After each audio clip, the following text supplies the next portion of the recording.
Within this unit, I would like to talk about an approach to therapy that is very organic and seems to be a natural fit for most pastors.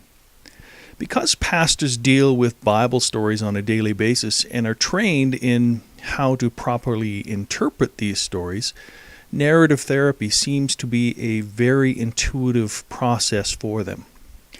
Now, what is narrative therapy? Well, it is a process of change of the worlding process of the client, or in the interpretation of the meaningful stories of their life being reauthored in a new way.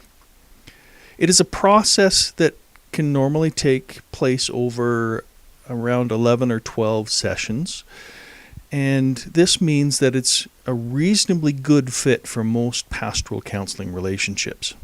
So, let's take some time and look at narrative therapy. When clients come into therapy, they will present a certain version of their story, and pastoral counselors need to be aware of that because some stories will contain more liberating aspects of living than others will. More than that, one story will often be accorded a dominant position among the different stories, and this dominant story will most likely be problem-saturated. What we don't always appreciate is that our stories are necessarily a selection of our experiences. They cannot include all that we've undergone. They cannot be exhaustive. And herein lies the rub. If that is the case, what principles are being employed to prevent other types of experiences from being included within our story?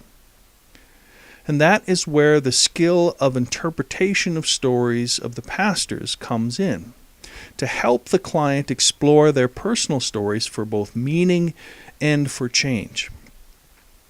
Now, the first step in this process, and the first session of actual counseling after a session or two of assessment, is the deconstruction of the problem-saturated narrative.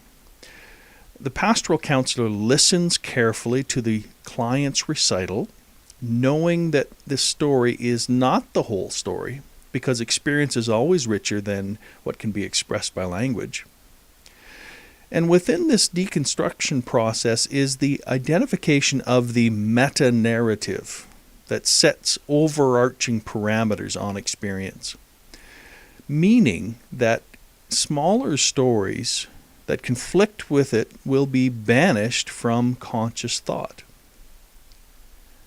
But these will inevitably exist within experience. So it's the role of the therapist to help the client to choose new parameters for the overarching story. However, this is a slow process. So this session is just about getting clarity over the overarching story, the meta-narrative. The next session will be about having the client come up with a name for the problem. Now that sounds simple, but a name implies power and authority over it.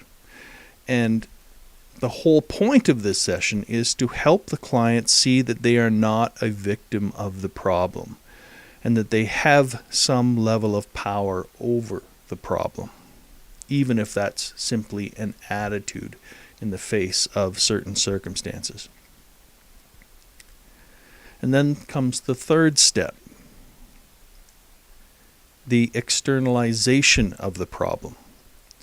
The pastoral counselor will help the client to see that the problem is not an essential part of them. It is something that can exist without, and that they can exist without. In so doing, there is a recognition that the person is not the problem, that the problem is the problem, and that clarity becomes important. The fourth step, then, is to consider the social context of the problem. What are the social and political contexts of the problem? What are the beliefs that are part of this problem? What feeds the problem? What starves the problem? Who benefits from the problem?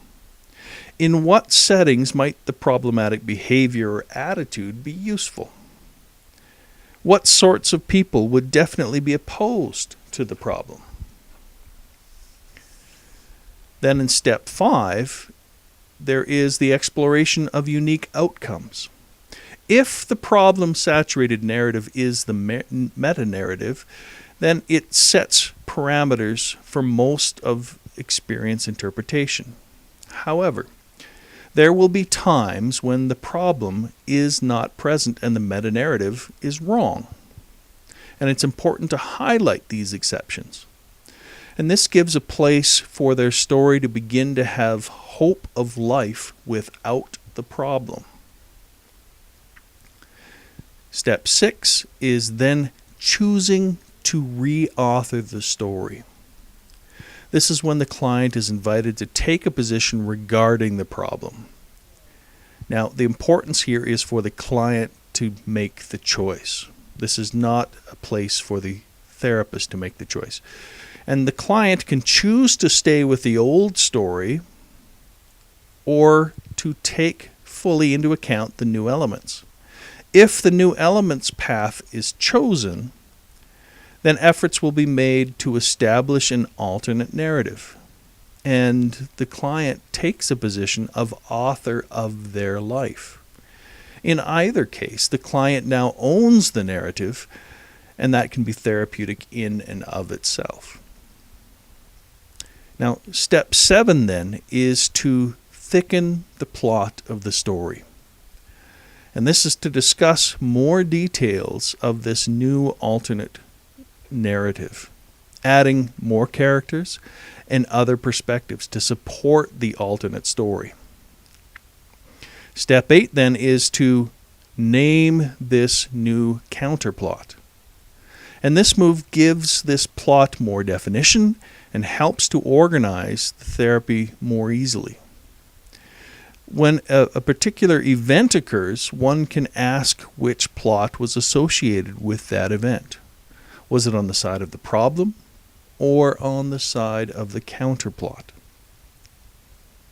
Step 9 then is to create therapeutic documents that memorialize the counterplot. This can take the form of session notes, letters, cards, questions, musings, reflections that the client has made, key phrases that characterize this new counterplot that the client is reauthoring. The goal here is to begin to consolidate this new counterplot and to strengthen it. Next is step 10, which is having the client bring in people to affirm the change within the client. The client will listen to and be validated by these people who affirm the client's new story.